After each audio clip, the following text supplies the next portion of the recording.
Alright, so I'll be doing a Captain Underpants speedrun. This is the old owner of the book, so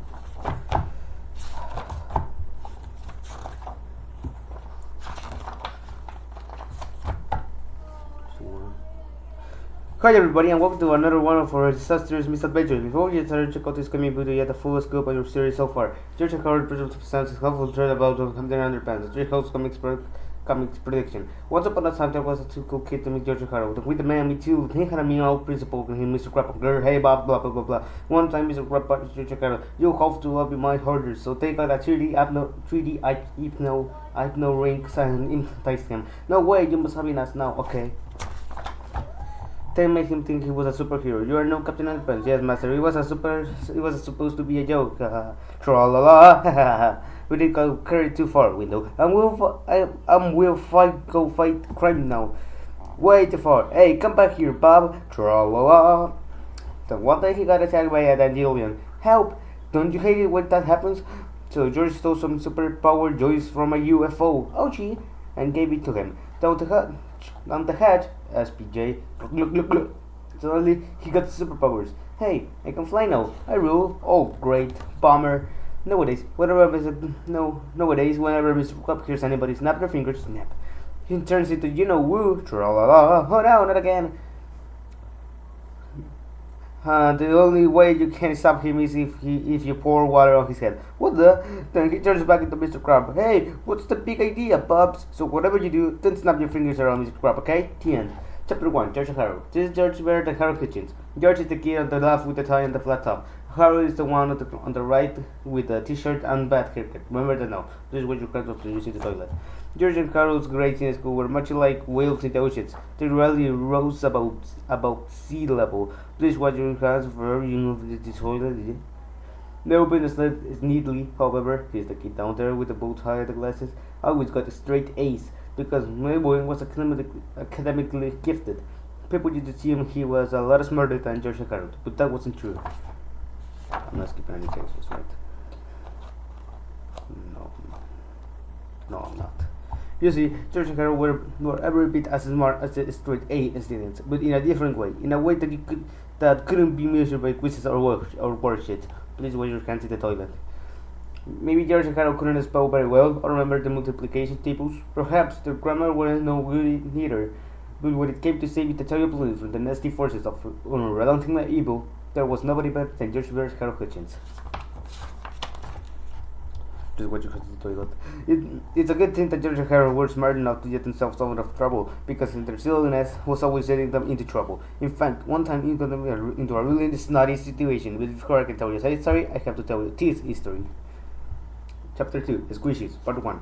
It was a demonstration speech day in Miss Rebel 4th grade English class. Every student had to give an oral report demonstrating how to do something. First up were Tim Brunkley and Stevie Lupner, who demonstrated how to give a speech that they hadn't prepared for. They got a D. Speeches. Next up were Jessica Gordon and Stephanie Wakeoff, who demonstrated how to cook frozen lasagna in a pop-up toaster. After the fireman left, it was George and Harold's turn. Harold carefully tacked some charts and graphs onto the wall, while George brought out a large garbage can with a toilet seat taped at the top. Thank you. Squishies, cross section, seat, bumpy thing, ketchup, bowl, side view. Ladies and gentlemen, said George, today Harold and I are going to demonstrate how to do a squishy. First, you need 2 packs of ketchup and a toilet seat. Next, Harold said as he pointed to their display chart, you must fold the ketchup packs in half and carefully place them under the toilet seat. Make sure that the packs are under those front 2 bumpy thingies on the bottom of the seat. Missing the page now. No, once the ketchup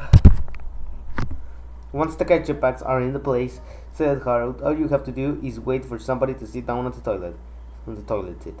Do we have any volunteers? Come on, said George. Who wants a squishy?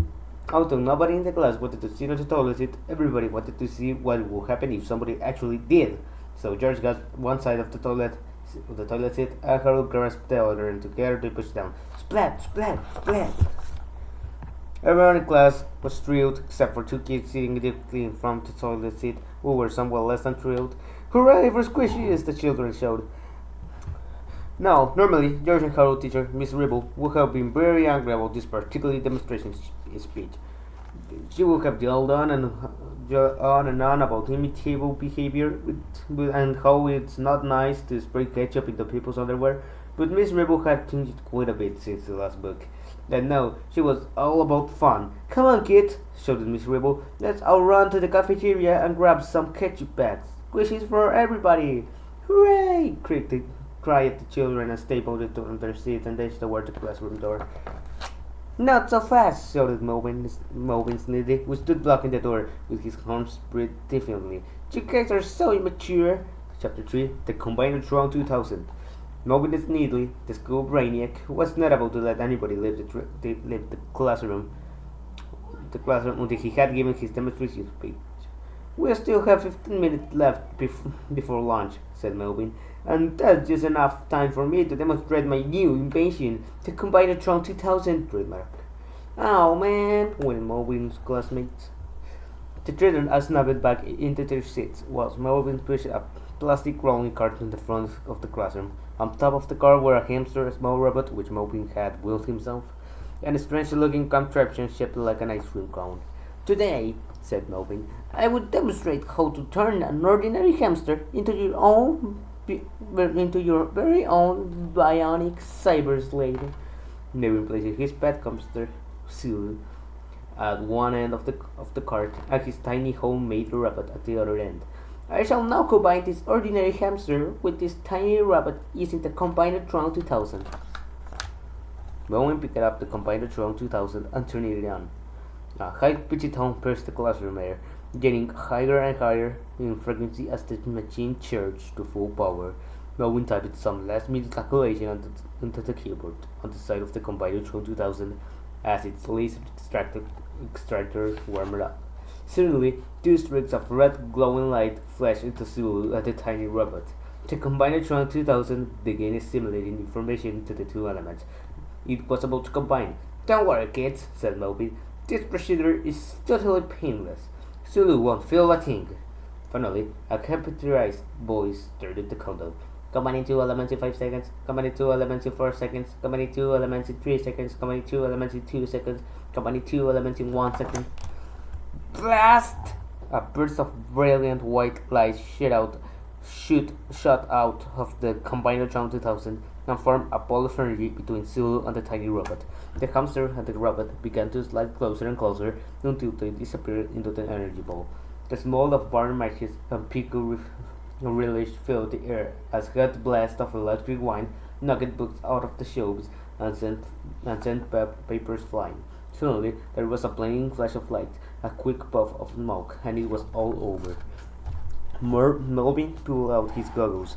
No longer were a hamster and a robot sitting on the car before him. Now the hamster and the robot were one, combining at a cellular level. The world's first self-contained, warm-blooded, fuzzy bionic cyborg. Eureka! Shouted Melvin. It worked! I have created a cybernetic life form. The children looked at one on as Melvin waved a metal detector over the hamster and reading one of the charts. One of the children raised his hand with a question. Yes, said Melvin enthusiastically.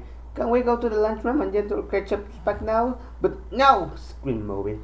Will you forget about squishes for 1 minute? I've created the world's first cybernetic hamster and nobody is leaving this room until I've demonstrated his undenying obediences. Chapter 4, Bad Zulu. Zulu didn't seem to know that he had just undergone a groundbreaking transformation. He didn't act any different. He used water across the top of the plastic calling card and sniffing everything around him, only stopping occasionally to scratch his ears or rub his whiskers. But poor Zulu was in for a big surprise. Zulu, said Melvin, I'm your master, and you will obey my commands. I want you to demonstrate your new powers for the class. Do a super bionic jump across the room. Zulu did not respond. Bad Zulu. Zulu, said Melvin sternly. Crash that plastic running cart in your bare paws. Zulu did not respond. Zulu, Melvin shouted. Go outside, pick up a car, and throw it across the parking lot. Sulu did not respond. Finally, Melvin reached into his book bag and took out a red ping pong paddle he had designed especially for this occasion. Sulu, he said angrily, do as I say, or you're going to get a good spanking. This time, Sulu did respond. When he saw the ping pong paddle, he became very frightened, and his little hamster instincts took over. Sulu jumped into the air and grabbed the grabbed the ping pong paddle in his right paw, and then yanked Melvin onto the plastic wooden cart with his left paw. The trio finally stopped thinking about ketchup bags and toilets for a moment and settled in to watch for the show. Chapter 5: The Incredibly Graphic Violence Chapter, Part 1, in Flipperama, trademark. Warning! The following chapter contains graphic depictions of a mean little boy getting spanked by a bionic hamster. While this event is presented for humorous effect, the producers of this box acknowledge that hamster attacks are no laughing matter. If you or someone you love has been the victim of a hamster attack, we strongly urge you to get help by seeking out a local support group in your area or by visiting whenhamstersattack.com. Introducing Flipperama, Pilky brand. Here's how it works. The problem with incredibly graphic violence is that it's hardly ever fun. Well, all that has changed since the invasion of Flipperama. Check it out. Here's how it works. Place your left hand inside the dotted lines, mark left hand here, hold the book open flat. Step 2. Grab the right hand page with your right thumb and index finger inside the dotted lines, mark right thumb here. Step 3. Now quickly flip the right hand page and back and forth until the picture appears to be animated. For extra fun, try your own sound effects. Spanks for the memories. Chapter 6, The Aftermath. Although Zulu hadn't really spanked Melvin very hard, Melvin wailed and blubbered and carried on anyway. You're a bad hamster, Melvin cried. I never want to see you again as long as I live.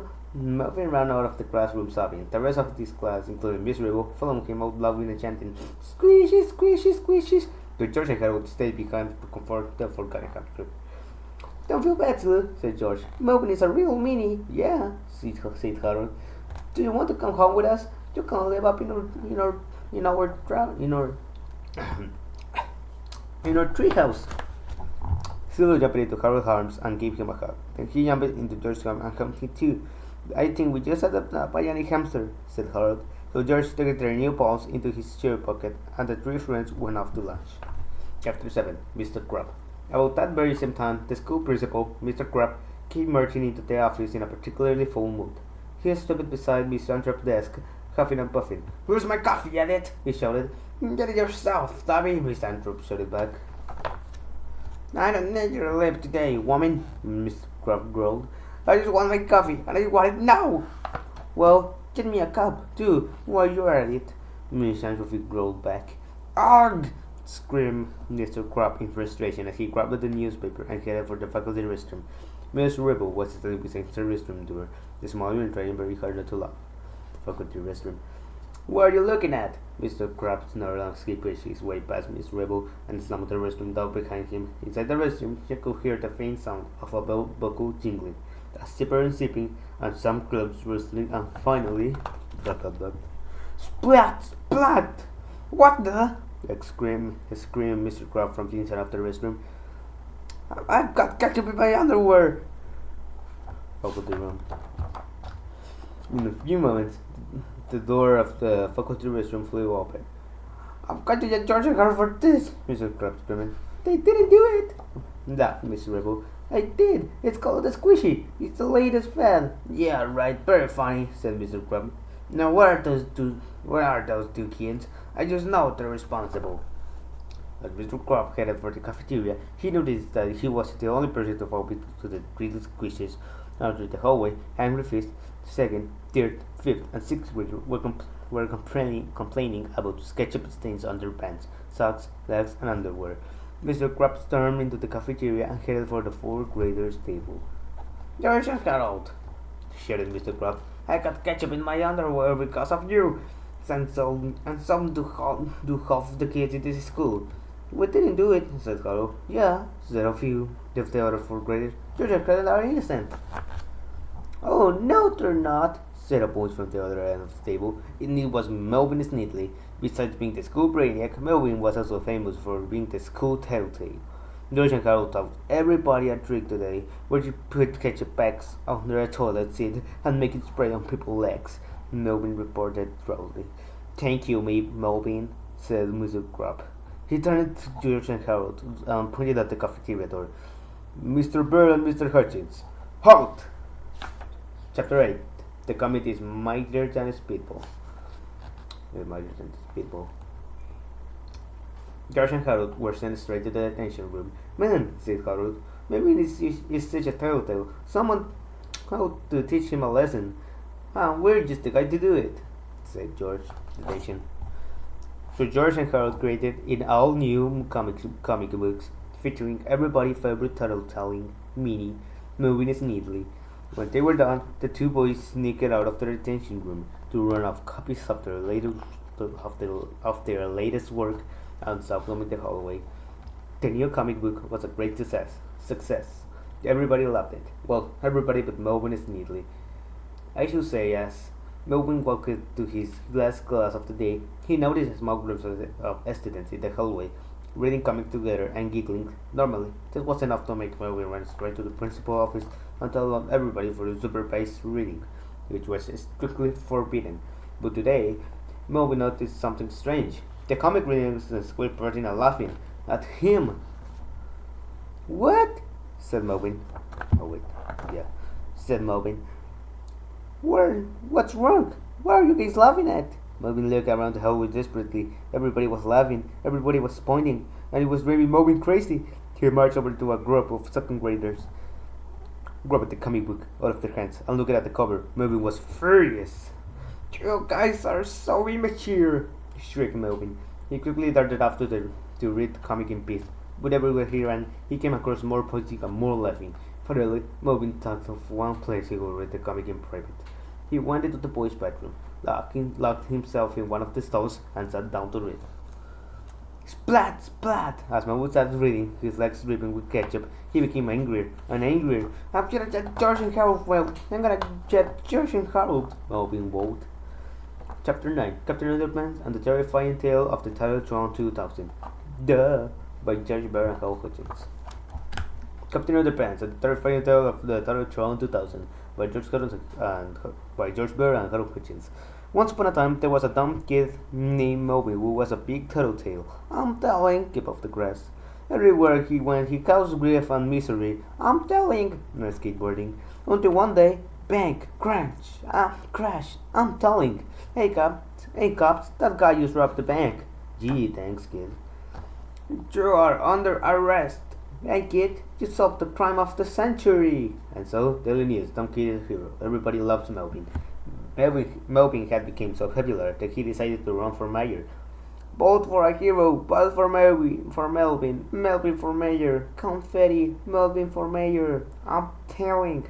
He won in a landslide victory. Daily news, dumb kid becomes mayor. Congratulations, you're the youngest mayor ever. Yes, and I'm going to make some big changes, mayor. Soon, Melvin made a bunch of dumb new laws. No humming, no talking, no smiling, no reading signs, no wedges, no stinky feet, no marveling at nature, no burping, no stopping to smoke the roses. People were getting arrested left and right. You're under arrest, but I didn't do anything. Busted. No saying, but I didn't do anything. Santa yell, God Santa yell. How? Man's yell, lady yell, kid yell, baby yell, dog yell, eat yell, frog yell. Suddenly, Mayor Melvin, all the jails are full. I will build a big rubble jail and catch those lawbreakers myself. It will the Tattletron 2000. Clang, clang, huh? Soon, Mayor Melvin was off catching lawbreakers. No old ladies. That'll teach ya. Then Melvin headed for the school. Help! The Tattletron 2000 just ran across the soccer field and squished the gym teacher. Oh no, we just planted the grass. This looks like a job for principal. Crash! Captain Underpants! What's up, Bob? Look out! You're going to jail for busting the roof. But Captain Underpants was faster than a speeding whizband, more powerful than boxer shorts, no crashing through signs, crash, no zipping, unable to leap tall buildings without getting away. G. No using the same joke over and over. Captain Underpants wanted to fight the robot, but he didn't want to hurt the people inside. Then he got an idea. Mary Plop's prawn juice factory. Trash prawn juice. Mary Plop's prawn juice factory. It makes you go poop. Hey, prawn juice. What the? Uh-oh. We're free. Ugh. So there was nobody left inside the Terratron inside the Terratron 2000 except for Melvin. Oh, pow! I'm tolling! And so, hooray for Captain Underpants! Yelled for dumb kids. You guys are so immature. Then everybody got sent free. Tra-la-la! Mean jail, lady jail, kid jail, baby jail, dog jail, cat jail, frog jail, rabbit. Meow. We're free and stuff. Yay, yippee, goo, rough. The end. Rico's comics in Chapter 10. Mad Mr. Melvin. Melvin was furious. He ripped the comic book in half and tossed it over his shoulder. Then he washed his hands in the toilet and stormed out the restroom. I'm gonna judge her for that, said Melvin. I'm gonna teach them a lesson they will never forget. This guy is called Mr. Gaylord if you don't know. This guy. After school, Melvin grabbed his Combinatron 2000 and headed home. Melvin's mother and father were both busy working on a top-secret government experiment when Melvin walked in the front door. Hello, son, said Melvin's father. How was your day at school? Terrible, said Melvin. Nobody in the school has sufficient respect for my beautiful mind.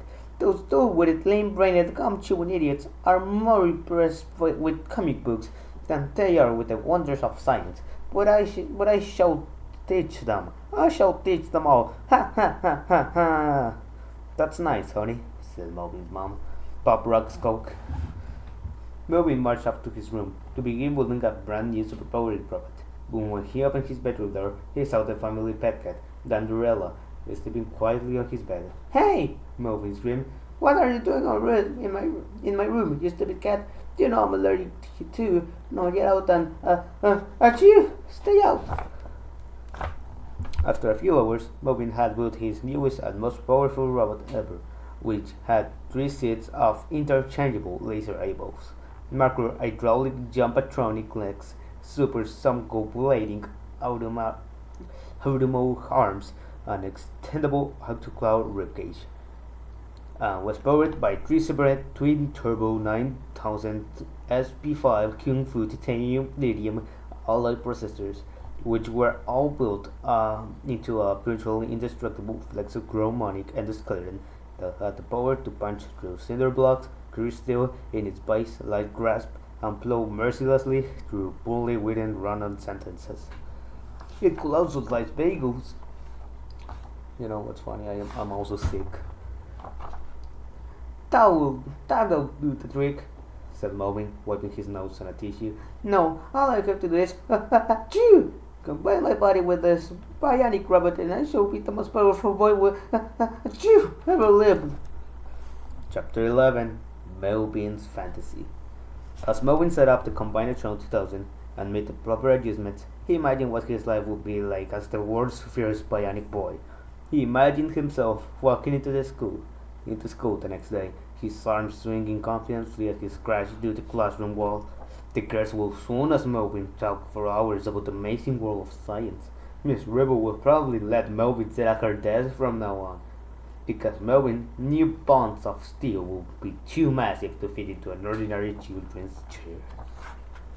Maybe Mr. Crab will invite the governor to visit the school so he could show off his smartest and most powerful student. If so, the governor would probably go on a holiday, National Melvin's Needly Day, a day when kids all over the world would get extra homework and pop quizzes to honor the glorious name of Melvin. National Melvin's Needly Day. Test, quiz, book report, homework, more homework, even more homework. But the best part of all will be George and her reaction.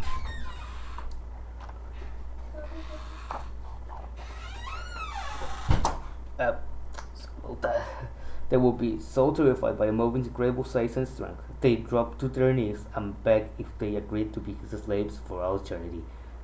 They'd have to carry his books, sharpen his pencils, and be his personal footstools during each class. Life is gonna achoo, roo, said Melvin. The Night of the Nasty Nursery Nuggets, Chapter 12. Melvin turned at the combiner drum 2000. A high-pitched tone pierced the air, getting higher and higher in frequency as the machine charged to full power. Oops, said Melvin as he quickly turned the dramatic effects settings to off, so he wouldn't disturb his parents. Suddenly, the machine continued to charge as Melvin entered the calculations to account for his clothes and glasses. When the laser extractor finally warmed up, Melvin stepped in front of the combiner drum 2000 and stood perfectly still beside his new robot.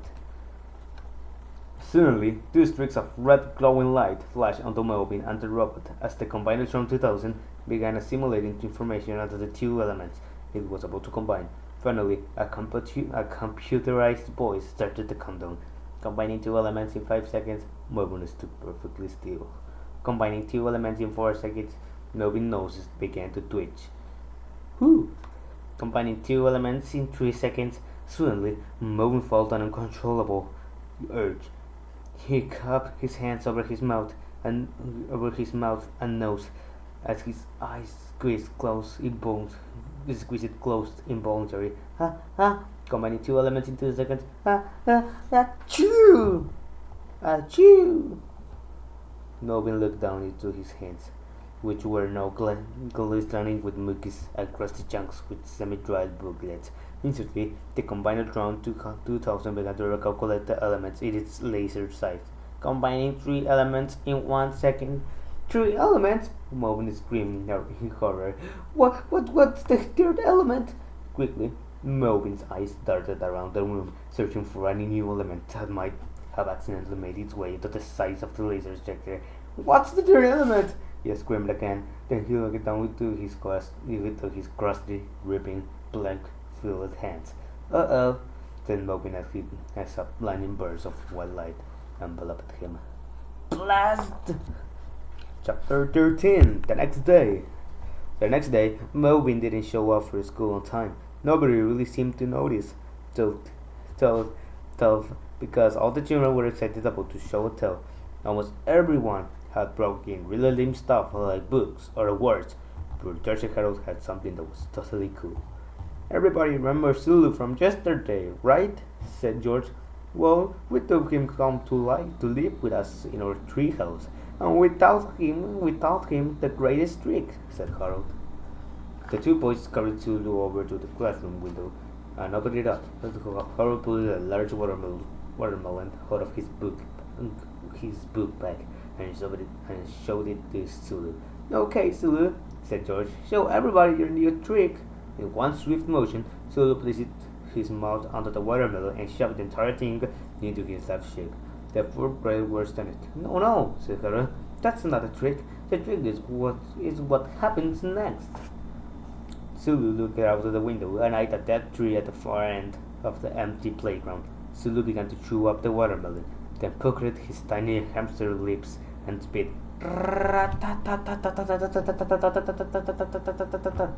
I think those are enough rats. The watermelon seeds fired out of Zulu's mouth, hitting their targets with expert precision. In no time at all, the dead tree at the end of the playground was reduced to a pile of twigs and sawdust. The class cheered as George and Harold petted their amazing little bionic body. George and Harold didn't think that anybody could beat their show and tell display because they were wrong. Because at that very moment, Melvin neatly was ripping down the hallway toward the classroom door, moving and broke anything for show and tell. Melvin was the show and tell. Chapter 14. Too necessarily disgusting chapter. Notice, the following chapter is extremely gross to avoid nausea, projectile vomiting, or gastrointestinal injuries. Please refrain from eating for at least 1 hour before reading this chapter.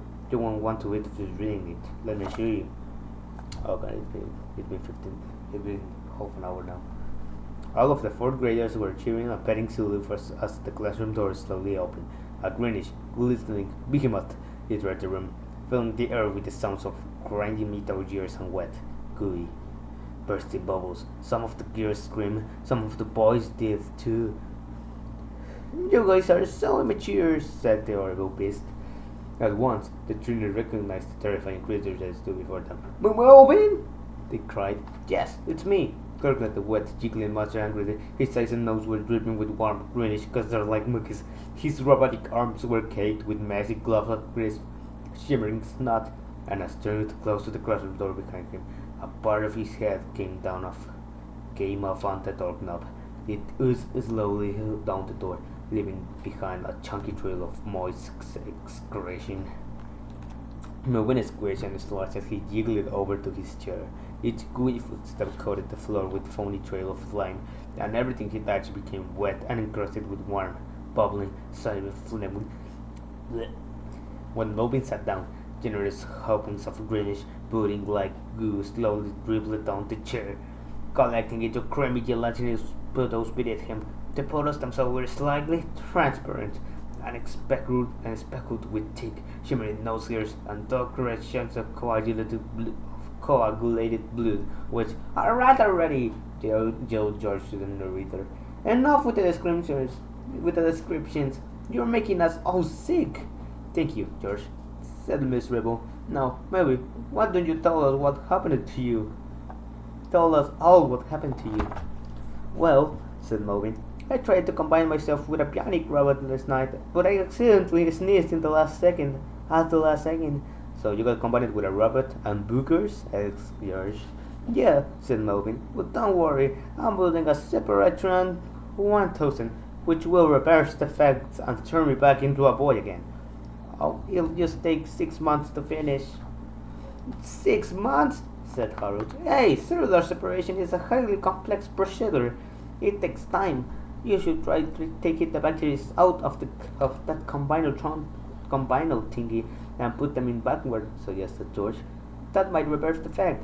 Melvin rattled his thick, bubbling, crust-covered, infrared eyeballs. "That's the dumbest thing I've ever heard," he gurgled. Chapter 15. The New Melvin. You might think that turning into a bionic booger boy was the worst thing that could ever happen to a kid, but it wasn't all bad. Believe it or not, there was actually a positive side to being a lumbering boogie lad. For instance, Melvin now won every football game he played because no one wanted to tackle him. 537. And when he served up volleyball, nobody on the other team was there to hit the ball back.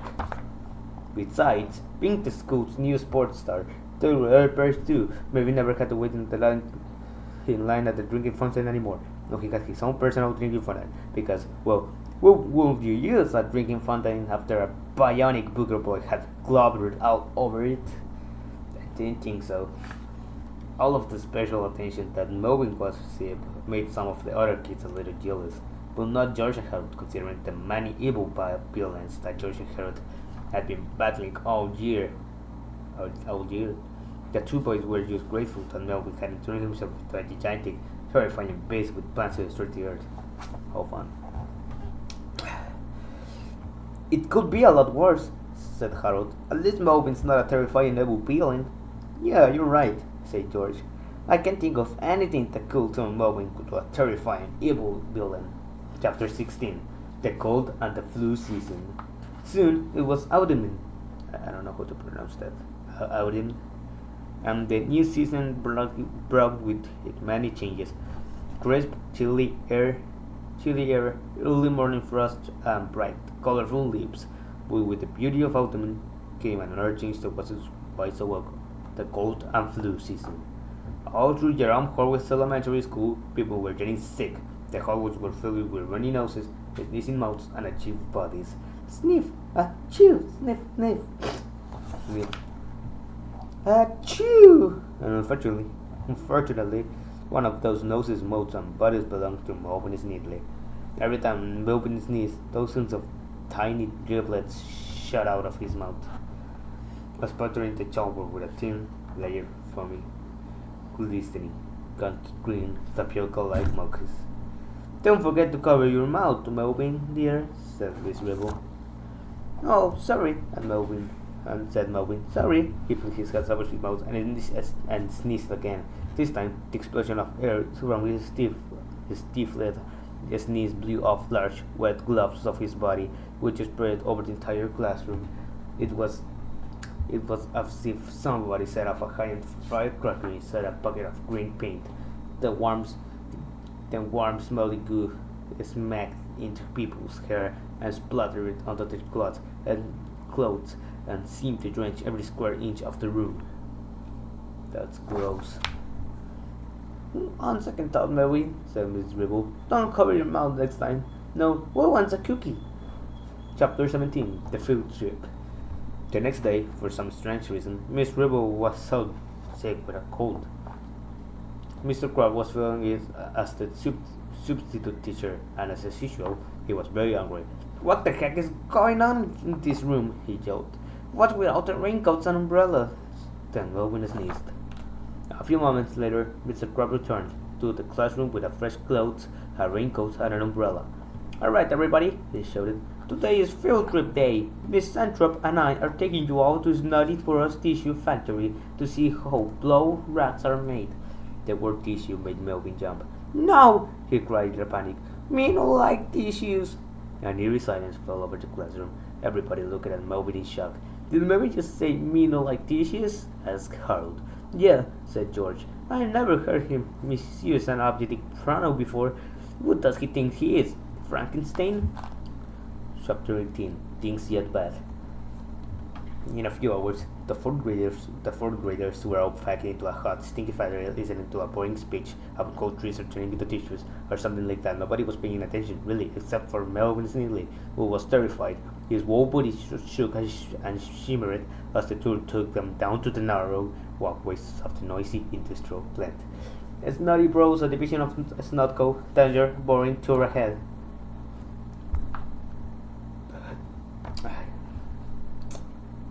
Finally, the tour ended at the gift shop, where the plant manager, Mr. Snotty, had a surprise for everybody. Behind this red curtain with black dots on it, said Mr. Snotty, it's a free gift for each of you. Mr. Snotty pulled back the curtain to reveal a pile of sample tissues back.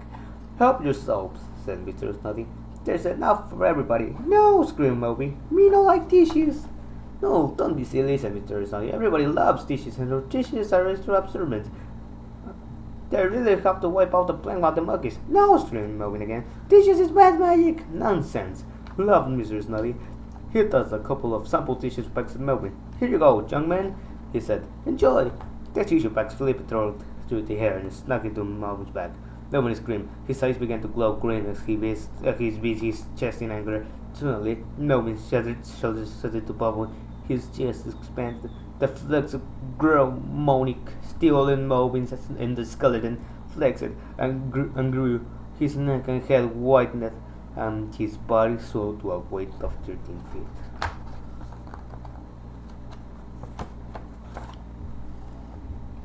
Melvin grabbed the tissue packs in his massive, dripping fingers and flung them to the ground. Don't make me angry, Melvin warned. You don't like me when I'm angry. Oops, said Mr. Snotty. You dropped your tissue packs, young fellow. Here's some more for you. Mr. Snotty grabbed 2 giant handfuls of sample tissue packs and tossed them on Melvin. Chapter 19. Things Yet Bother. Frantically, Melvin swatted up the 9 new tissue packs down to his upper torso, as if they were a swarm of stinging bumblebees. He stopped his giant spiked feet and thrashed about violently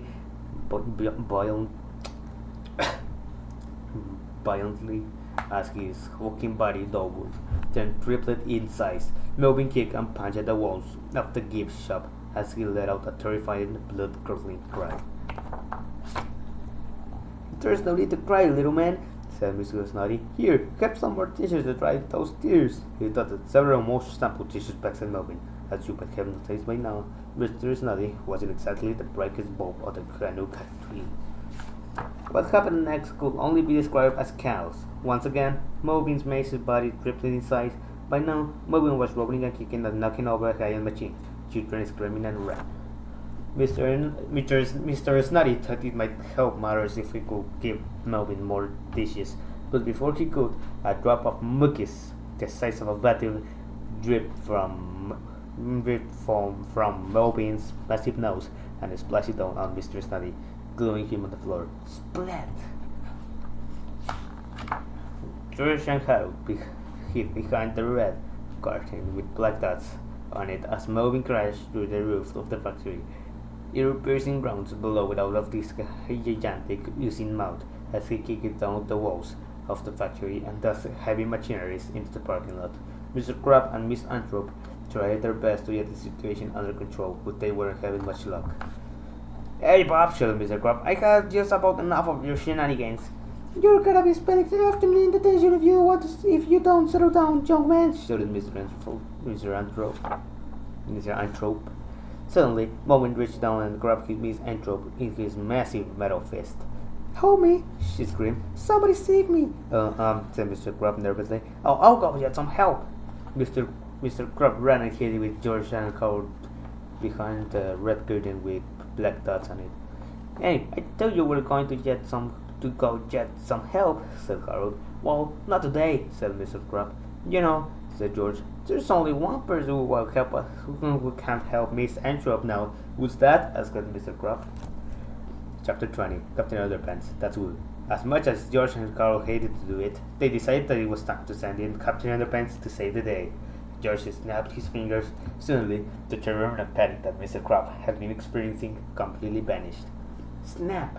A wild, silly grin spread across his face as he leaped to his feet and ripped off his overclothing at the 2P. Mr. Crab's transformation into Captain Underpants was almost complete. The only thing he was missing was a cape. Gee, he said, I sure wish I could find a red curtain with black dots on it. Hey, said George as he pointed to the red curtain with black dots on it. Here's a red curtain with black dots on it.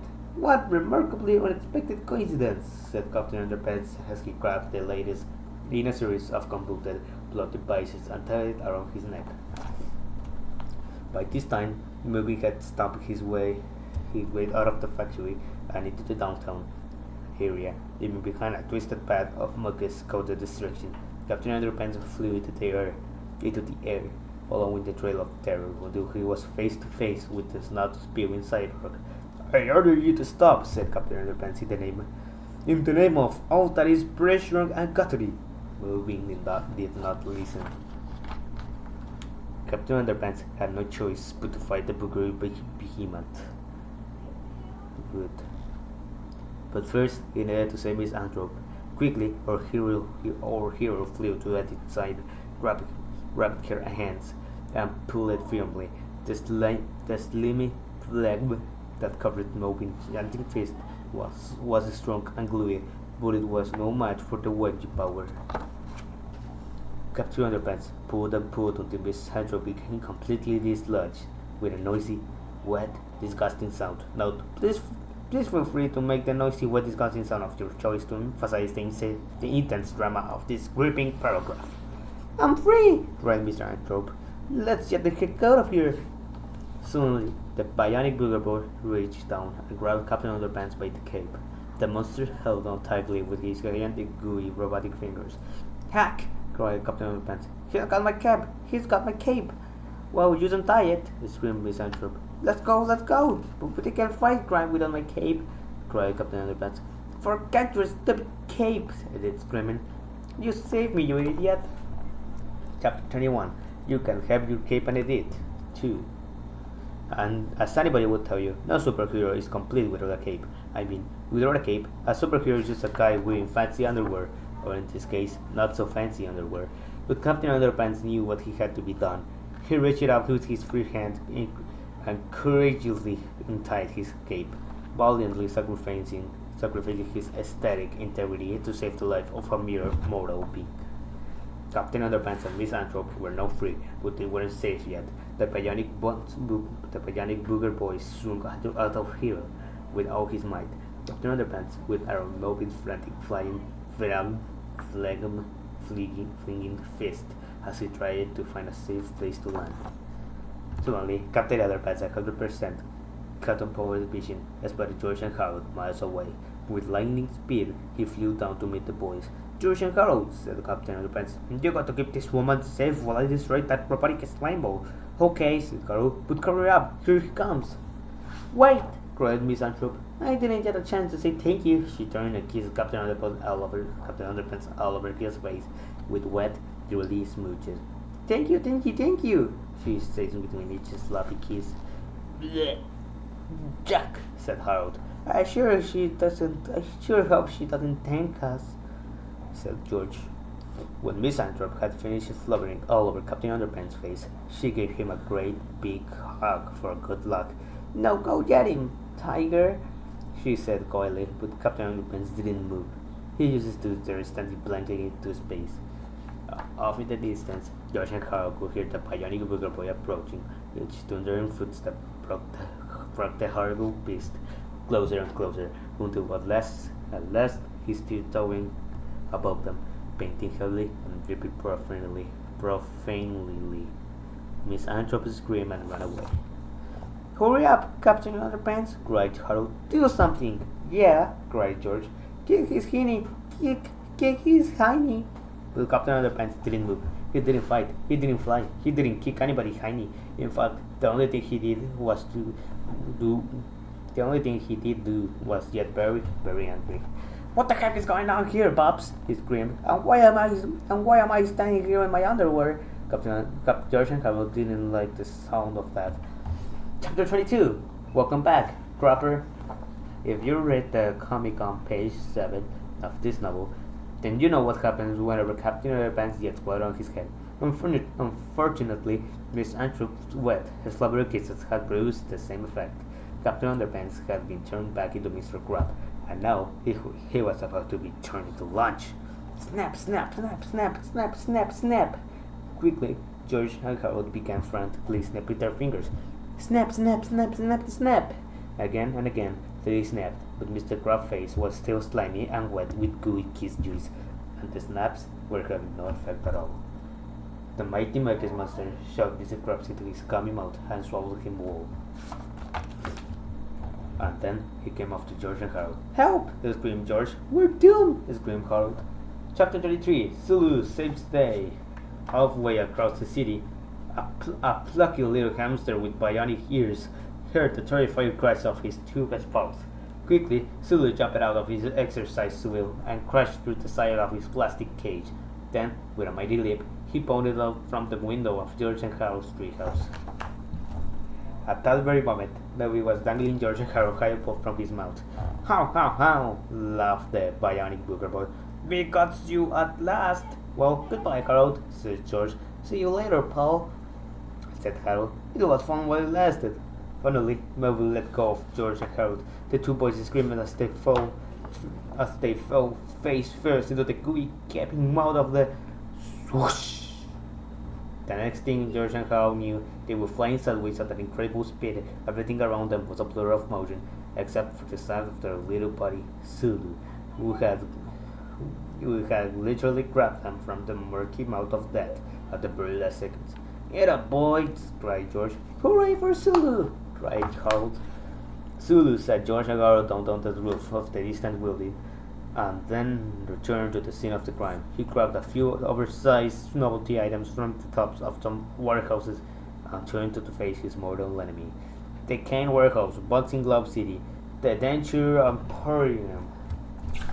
Chapter 24. The incredibly graphic violence chapter, Part 2, in Flipperama. Trademark. Warning! The following stunts were performed on closed streets by a highly trained professional hamster. So to avoid injury, please do not grab oversized novelty items from the tops of warehouses and beat up high-end monsters with them. Flipperama 2. Cane tops keep falling on my head. Cane tops keep falling on my head. Yummy, yummy, yummy, I got glove in my tummy. Yummy, yummy, yummy, I got glove in my tummy. A hard day's bite, a hard day's bite. Chapter 25. How to reverse the effects of a Combinatron 2000 in one easy step. The bionic booger boy was defeated. He flopped unconscious into a giant boogery blob that spread across several city blocks and nearly 4 wall pages. as reporters surround his massive oozing body. Soon, Melvin's mother and father showed up with the Combinatron 2000. We saw what was happening on the news, they said. And we want the world we to know that we're still going to create a new machine that will reverse the process that turned our son into this monster. If we work together, it should only take a few months to build. Why don't you guys just take the batteries out of that combiner thingy and twist them around? Said George. Wouldn't that reverse the machine effects? Well, laughed Melvin father. Obviously, you don't know anything about science, little boy. You can expect to reverse the effects of a highly complex cellular molecularizing combinatron by just switching the batteries around. That type of thing only happens in an obnoxious children's book. Ahem, said George self-consciously. Well, why don't you just give it a try anyway? Alright, so said Mr. Snidely, rolling his eyes and smirking. He quickly switched the batteries around and powered up the machine. But I'm only doing this to prove that point to you kids. It's not gonna work. No way. Not in a million years. And anybody who thinks it might be is a complete idiot. It goes against all the popular laws of logic and science. He aimed the newly reconfigured Combinatron 2000 at his son's on fire. Chapter 26. Blast! Suddenly, there was a terrific explosion. The bionic booger boy burst into 3 huge chunks of glistening snot and twisted metals, which smacked into 3 nearby buildings and stuck like glue. In the center of the explosion, surrounded by smoke, stood Mr. Crab and Melvin. Well, what do you know? Said Mr. Snidely. My idea worked. George and Carl rolled their eyes. No, step aside, kiddies, said Mr. Snidely as the 2 scientists marched off to tell the reporters all about their brilliant and inspirational scientific breakthrough. But as the smoke around Mr. Crab and Melvin began to clear, it became obvious that they were not quite back to normal. Apparently, the newly reconfigured Combinatron 2000 had accidentally morphed Mr. Crab and Melvin together. Don't worry, Mr. Snidely told the reporters. All I need to do is stop them one more time. That should set everything straight. He fired up the Combinatron 2000 again and prepared to blast away. I sure hope it separates their bodies, said George. Me too, said Harold. Blast! Chapter 27. To make a long story short, it did. Chapter 28. A happy ending. You know something? Said George. This is the first time one of our bugs actually had a happy ending. You're right, said Harold. Usually, they end with me screaming, oh no, and you screaming, here we go again. But we got lucky this time, I guess. What do you mean lucky? Said Mr. Crab. It was my invention that saved the world. You guys are so immature. Huh? Said George. I want to see your part of your palms in my office. Pronto! Joe Melvin. I'm gonna punish you boys so bad. Your kids will be born with attentions. Said Harold. Suddenly, a giant extendable cloud reached out from one of the 3 huge chunks of boogers. It grabbed the Combinatron 2000 out of Mr. Snidley's hands and smashed it to the smithereens of the ground. Mr. Snidley ran away screaming as 3 humongous robotic booger chunks came to life. Slowly, they began dripping down to the sides of the building, each one energizing itself with a single twin turbo 9000 SP5 Kung Fu titanium lithium alloy processor. As the huge booger chunks oozed closer and closer, they began exploding strangely looking metallic eyeballs and huge, menacing robotic names. Suddenly, the 3 ridiculous robo-boogers leaped toward George, Harold, Sue, Mr. Crab, and Melvin. And the chase was on. Oh no! Screamed Harold. Here we go again! Screamed George. There we go! Oh god, that was... That's time, 53 minutes and 35 seconds. You know, I'm very sick. This was very tiring, to be honest.